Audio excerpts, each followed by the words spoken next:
સરકાર દ્વારા એક તરફ જ્યારે સેવા સેતુના કાર્યક્રમ ઉજવાઈ રહ્યા છે ત્યારે બીજી તરફ લોકોને સેવા સેતુ અંતર્ગત આવકના દાખલાઓ તેમજ રાશન કાર્ડ માટે ધક્કા ખાવા પડે છે તો આ બાબતે તંત્ર ક્યારે સજાગ થશે તેવો લોકોમાં ચર્ચાઈ રહ્યું છે। નગરપાલિકા દ્વારા પ્રજાના હિત માટે અવારનવાર સેવા સેતુ કાર્યક્રમ યોજાતા હોય છે પણ આ સેવા સેતુ કાર્યક્રમ લોકોની હાલાકીના નિરાકરણ માટે હોય છે જ્યારે આની બદલે અત્યારે લોકોને હાલાકીનો સામનો કરવો પડે છે અને ખાસ કરી અને ગામડાઓમાંથી આવતા લોકોને આવકના દાખલા તેમજ રાશન કાર્ડ માટે ધક્કાઓ ખાવા પડે છે। આ બાબતે લોકો દ્વારા એવું જણાવાયું હતું કે સવારથી બપોર સુધી લાઈનમાં ઊભા રહીએ છીએ છતાં પણ અમારા કામો થતા નથી। ઘણીવાર મામલતદાર સાહેબ હાજર રહેતા ન હોવાથી લોકોને હાલાકીનો સામનો કરવો પડે છે।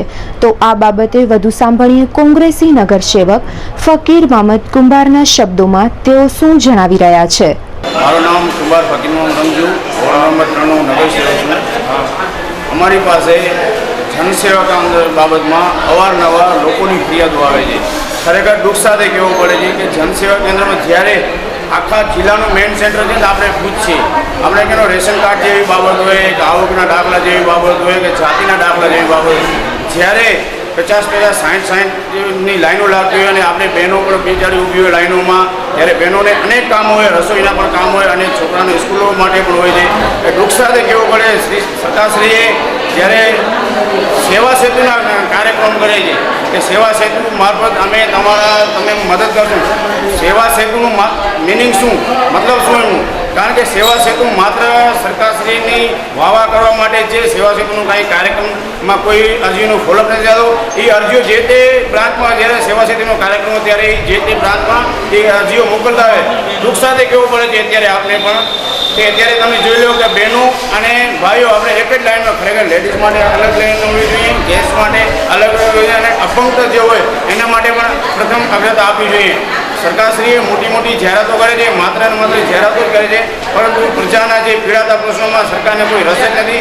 સાથે સાથે દુઃખ સાથે એ કહેવું પડે છે કે એ પ્રજા કે પ્રતિનિધિઓ જે પણ હોય કે પ્રજાના પ્રશ્નો માટે કોઈ રજૂઆતો નથી કરતા। જ્યારે પણ આવા સમય આવે, જ્યારે ઇલેક્શનનો ટાઈમ આવે ત્યારે એ પ્રજાજનોએ સરકારશ્રીના કહેવા મુજબ જ્યારે જો ત્યારે આપણે મતદાન કરીને આવે ત્યારે ખરેખર જ્યારે તમારી પાસે મત લેવા માટે આવે ત્યારે તમે એને પૂછો તો ખરા, સાહેબ અમારા કને તમે મત લેવા આવ્યા ત્યારે અમારા પ્રશ્નો જે હતા કે રેશન કાર્ડ બાબતમાં, આવકના દાખલા જેવા બાબતમાં તમે અમારા શું આ પ્રશ્નોનો ન્યાય કરી આપ્યો છે। આવકના દાખલા માટેનું આપણે સરકારશ્રીનો જીઆરનું પરિપત્ર છે કે શહેરી વિસ્તારમાં જ્યારે એવું થાય ત્યારે નગરસેવકો આપણે એ દાખલા આપતા હોય છે અને ગ્રામ્ય વિસ્તાર માટે ખરેખર સરકારશ્રીના નિયમો બે અલગ છે। એટલે દુઃખ સાથે કહું એના માટે ખરેખર સરપંચ અને તલાટીનો દાખલો હોય તો એ સ્કૂલ માટે વેલિડ કરવું જોઈએ।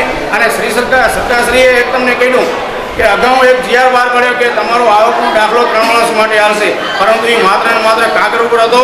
એટલે તમે 2017માં તમે દાખલો લીધો તો 2018માં તમને દાખલો લેવો ફરજિયાત છે।